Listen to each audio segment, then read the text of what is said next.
Hello, people. I'm Sarah. This story will show you how fast people can change, how jealousy and entitlement can spoil someone's life. I come from a pretty wealthy family. I don't like to boast about my riches since they belong to my father. Still, I mentioned it because it is relevant to the story. My husband, Griffin, was an employee at my father James's company.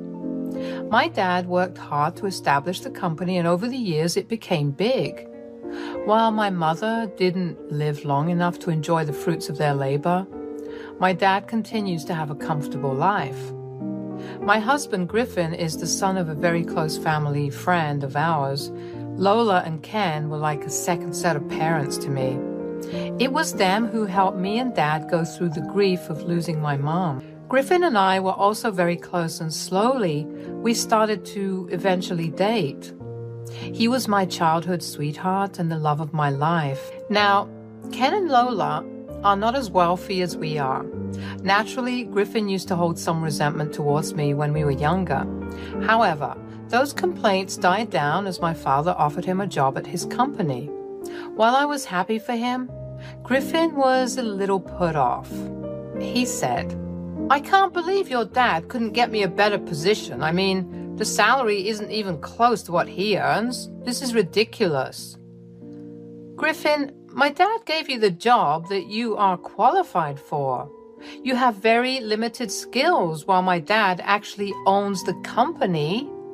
How can you even compare your salary with his earnings?" "He's the boss of the company. I'm engaged to his daughter. James could have gotten me a better position. He could have done this little for his son-in-law. What is the point of being his son-in-law when he can't even get me a good job?" "What are you saying, Griffin? You know my dad doesn't discriminate like that. Just because you're engaged to me, that doesn't mean he will automatically give you a job you don't deserve." "Oh, please. He could have at least let me manage the company and took a retirement or something. Do you know how shameful it is for me to have a lowly job while being engaged to the daughter of a businessman?"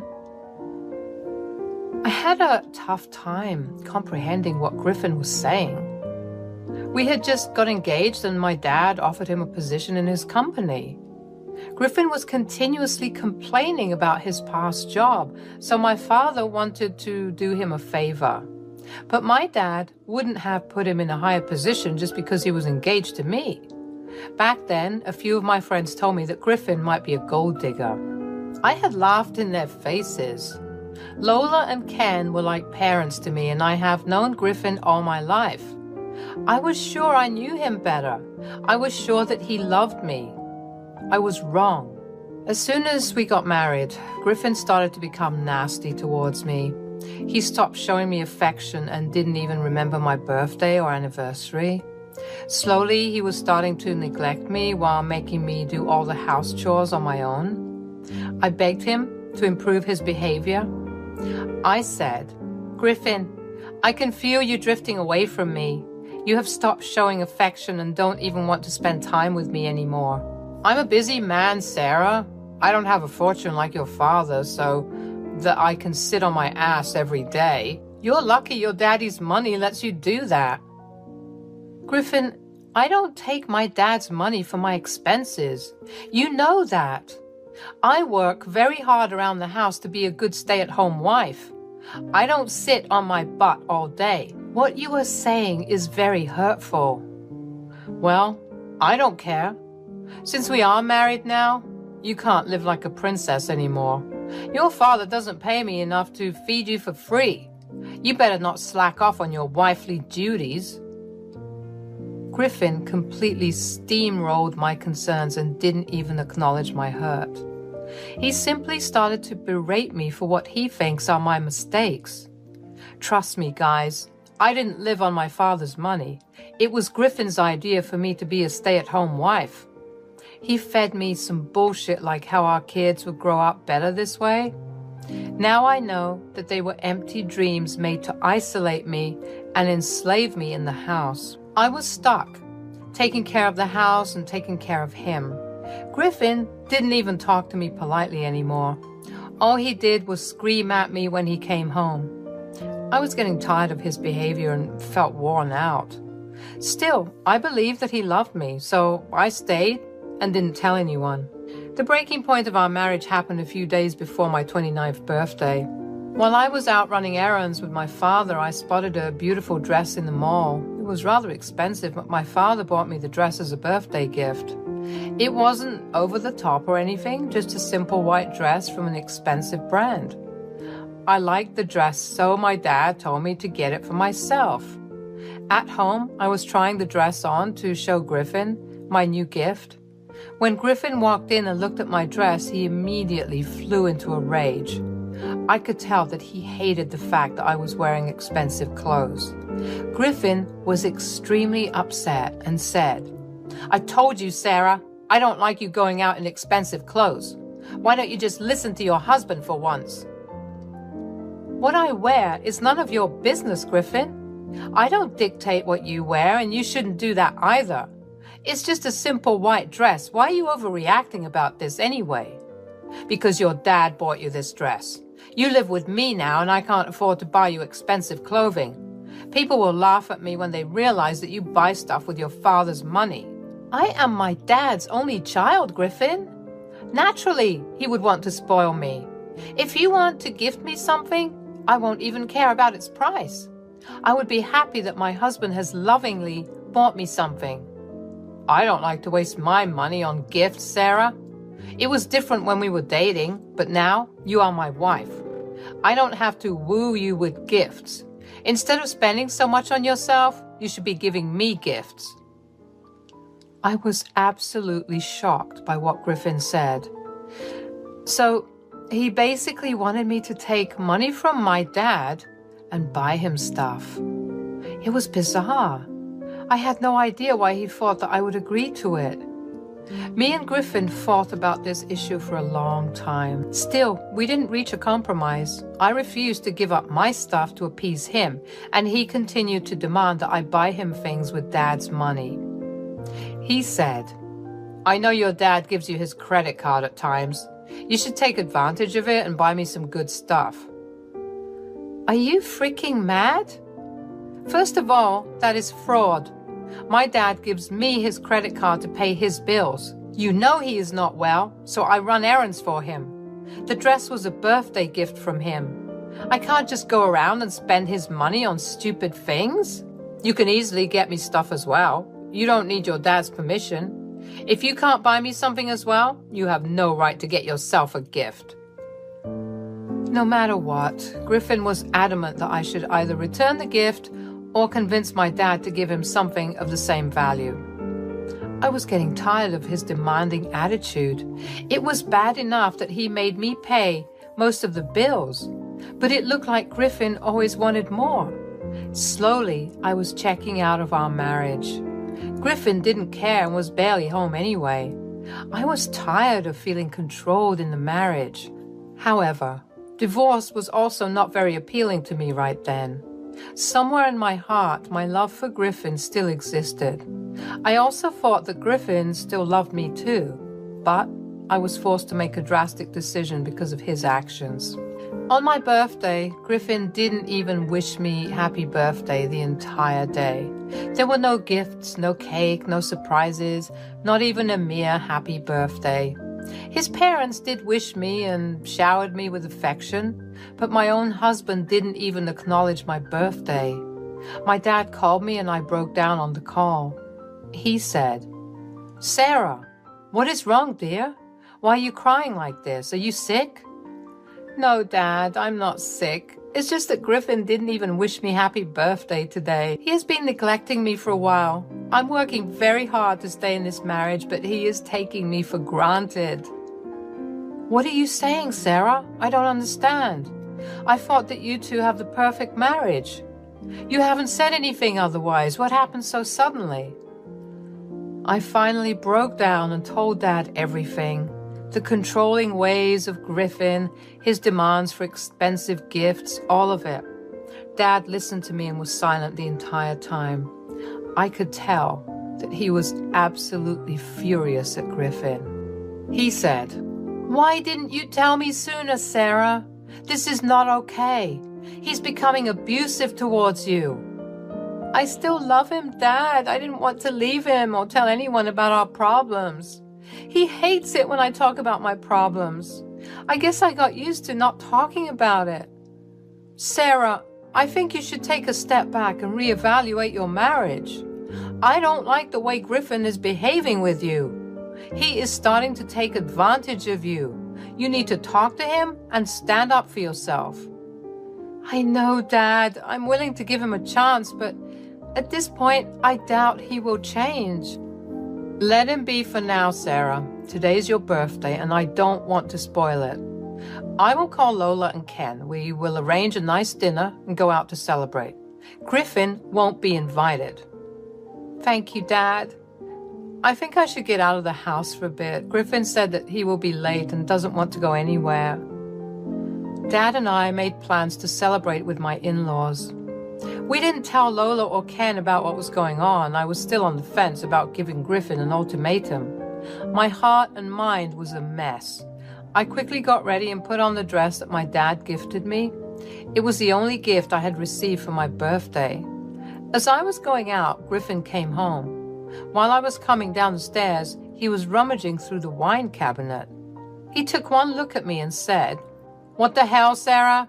I told you to get rid of the dress. Why are you wearing it? Where are you even going?" "I am going for my birthday dinner. My dad arranged for a small celebration with your parents. Since you don't even bother wishing me today, you are not invited." "I don't want to go to your stupid dinner anyway. And you shouldn't go out either. I'm tired and I need a drink. You need to cook me dinner. You better start preparing my dinner, and I want this dress gone. Burn it or throw it away." "No, I won't get rid of the dress or cook you dinner. I'm going out with my dad. You have controlled my life enough. I won't let you do it this time." I said that and was ready to walk out of the door. I was sad that Griffin cared so little about my feelings. But what Griffin did next sent me into a fit of rage. He took a bottle of wine from the shelf beside him and completely spilled it on me. Yes, at the very last moment, Griffin decided to ruin my dress by spilling wine on me. No, it was not a mistake. He smirked at me while I was drenched in wine. He said, "There, now you won't be able to wear that dress again. Since you have to change anyway, why don't you just stay at home and make me dinner? Your plans are ruined anyway, and so is your dress." "You did this on purpose, didn't you? How dare you, Griffin? This is assault. You can't do this to me." "Oh, don't give me that bullshit, Sarah. It was just some wine. Now stop being a witch and fix me dinner. I deserve a treat for tolerating your horrible behavior." Griffin said that and went straight to our room to change. I didn't even move from the spot. I was fuming and was in absolute disbelief. My own husband dumped wine on me, and I knew for a fact that it was assault. I was shaking from rage, but also a little scared of Griffin. While he was in our room, I grabbed my keys and left the house. I drove to my dad's place with tears streaming down my face. Once I reached there, my dad came out to greet me. He took one look at me and did a double take. Yes, I was still in the wine-stained dress. Dad looked worried and took me inside. He said, "What the hell happened, Sarah? Why are you covered in wine? Why are you crying?" "Dad, Griffin dumped an entire bottle of wine on me. And no, he didn't do it accidentally. He did it on purpose." "What the hell are you saying, Sarah? Why would he do that? Tell me everything now." "Dad, he hated the fact that you bought me an expensive dress. Griffin also said—" I told my dad everything about my marriage, from the horrible behavior to the entitlement. Everything came pouring out of my mouth. Dad listened to everything very patiently. However, I could see him getting angrier and angrier with every word. When I was done, I was still crying from recounting everything and being soaked to the bone in wine. I'm petite, and a single bottle did a lot of damage. My dad hugged me and said, "What happened today is unacceptable, Sarah. You should have come to me sooner. I would have had a stern word with Griffin. It's too late for that now. I'm sorry, Dad. I didn't want any trouble. Lola and Ken are good people. I didn't want you spoiling your relationship with them. Sarah, your in-laws need to know how Griffin is treating you. We have kept them in the dark for a while now. I think it's the right time to show them what their son has become. They need to know, Sarah. It won't affect our relationship, I promise. Dad reassured me about everything, and the two of us had a deep discussion. I was still pretty angry at Griffin and no longer wanted to be in the marriage. However, I wasn't going to let him go easily. I was going to make him pay for what he had done to me. Me and Dad rushed to my in-laws' place before Griffin could come up with a sob story of his own. They were expecting us anyway, so Lola and Ken were not surprised at our arrival. What surprised them was my state. They quickly said, "Oh my God, Sarah, what happened to you? Why are you soaked in wine? You poor thing. Come in and change. I'll give you something to wear." "No, Lola, I don't want to change. I need to be this way because I will go to the police station next.